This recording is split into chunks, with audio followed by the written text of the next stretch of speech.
चारों तरफ आप देखिए कोई ना कोई किसी ना किसी से भिड़ रहा है। Afghanistan, Pakistan, Iran, Israel, America, Russia, Ukraine. तो अगर मान लीजिए कि इस बीच अगर तीसरा युद्ध होता है तो कौन से देश ऐसे बचेंगे? एक रिपोर्ट आई है जिसके अनुसार सिर्फ 2 देश बचने का अनुमान लगाया जा रहा है अगर तीसरा विश्व युद्ध होता है। क्या भारत का नाम भी उस पर शामिल है? हम आपको बताएंगे। नमस्कार, आप देख रहे हैं न्यूज़ 18 का डिजिटल प्लेटफॉर्म। मैं हूं आपके साथ श्रुति श्रीवास्तव। अगर तीसरा विश्व युद्ध होता है तो सिर्फ 2 ही ऐसे देश हैं जो बच सकते हैं। तो आइए जानते हैं कौन से हैं वे देश और आखिर क्या है इसके पीछे की वजह। मिडिल ईस्ट में बढ़ते जियोपॉलिटिकल टेंशन ने एक बार फिर से तीसरे वर्ल्ड वॉर की संभावना को लेकर दुनिया भर में चिंता बढ़ा दी है। एक्सपर्ट्स ने चेतावनी दी है कि अगर बड़े पैमाने पर न्यूक्लियर लड़ाई होती है तो इसके नतीजे पूरी दुनिया के लिए काफ़ी ज़्यादा बुरे हो सकते हैं। साइंटिफिक स्टडीज से ऐसा पता चलता है कि हज़ारों न्यूक्लियर हथियारों के इस्तेमाल से दुनिया भर में एनवायरमेंटल तबाही हो सकती है। इसे न्यूक्लियर विंटर कहा जाता है, लेकिन इस खतरे के बीच सिर्फ 2 ही ऐसे देश हैं जो बच सकते हैं। कौन से हैं वो देश? चलिए विस्तार से समझिए।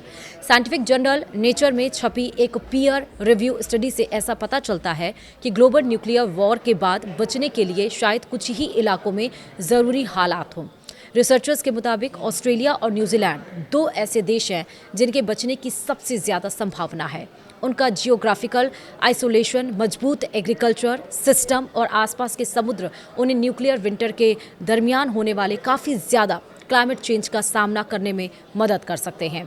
साइंटिस्ट का ऐसा मानना है कि इन देशों को अभी भी काफ़ी मुश्किलों का सामना करना पड़ेगा, लेकिन वह कुछ खाना उगाने और सीमित इंसानी आबादी को बनाए रखने की क्षमता को संभाल सकते हैं। एक्सपर्ट्स का ऐसा कहना है कि न्यूक्लियर वॉर का सबसे बड़ा खतरा सिर्फ धमाके नहीं होंगे, दरअसल उसके बाद होने वाला एनवायरमेंटल नुकसान सबसे ज़्यादा खतरनाक है। Nuclear warfare analyst any Jacobson के मुताबिक न्यूक्लियर धमाकों से निकलने वाले बड़े आग के गोले 100 मिलियन डिग्री सेल्सियस तक के टेम्परेचर तक पहुंच सकते हैं। जैकबसन का ऐसा कहना है कि तुरंत होने वाले तंबाकू से लाखों लोग मर जा सकते हैं, लेकिन लंबे समय तक चलने वाले असर और भी ज़्यादा खतरनाक होंगे। आयोवा और यूक्रेन जैसे एग्रीकल्चर इलाकों में लगभग 1 दशक तक बर्फबारी और जमने वाली ठंड पड़ सकती है। इससे खेती करना लगभग नामुमकिन हो जाएगा। आखिरकार जिसका हम जिक्र कर रहे हैं न्यूक्लियर विंटर, वो क्या होता है? चलिए आपको बताती हूँ।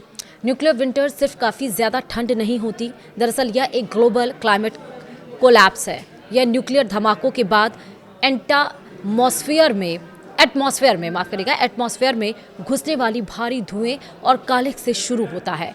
वैज्ञानिकों का ऐसा कहना है कि लगभग 150 मिलियन टन कालिख ऊपरी एटमॉस्फेयर में निकल सकती है।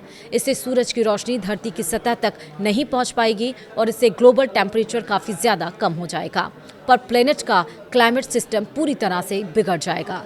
दुनिया भर में बारिश 90% यानी 90% तक कम हो सकती है। यहाँ तक कि जो लोग शुरुआती धमाकों में बच भी गए थे, उन्हें भी बड़े पैमाने पर खाने की कमी का सामना करना पड़ेगा। रिसर्चर्स का ऐसा मानना है कि शुरुआती न्यूक्लियर धमाकों में बचने वाले 2 से 3 बिलियन लोग बाद में अकाल से मर सकते हैं। ऐसा इसलिए क्योंकि ग्लोबल एग्रीकल्चर खत्म हो जाएगा। सूरज की रोशनी के ब्लॉक होने पर टेम्परेचर में तेजी से गिरावट के साथ दुनिया के कई हिस्सों में सालों तक खाने का प्रोडक्शन नामुमकिन हो जाएगा। यही वजह है कि साइंटिस्ट का ऐसा मानना है कि ऑस्ट्रेलिया और न्यूजीलैंड के बचने के बेहतर चांस हो सकते हैं। उनके आसपास के समुद्र टेम्परेचर में गिरावट को कम कर सकते हैं और सीमित एग्रीकल्चर प्रोडक्शन को बनाए रखने में मदद कर सकते हैं। जिन देशों को काफ़ी सुरक्षित माना जा रहा है, वहाँ पर भी जिंदा रहना आसान नहीं होगा। लोगों को खाने की काफ़ी ज़्यादा कमी, रेडिएशन का खतरा और हवा के धुएं की वजह से लंबे समय तक अंधेरे का सामना करना पड़ सकता है। कई जिंदा बचे लोगों को रेडिएशन और ख़राब मौसम से खुद को बचाने के लिए ज़मीन के नीचे बने शेल्टर में रहना पड़ सकता है। हालांकि बड़े झगड़े वाले इलाकों से अलग रहने से कुछ सुरक्षा ज़रूर मिल सकती है, लेकिन इसके बावजूद भी ज़िंदगी काफ़ी ज़्यादा मुश्किल होगी। वीडियो में इतना ही। नमस्कार।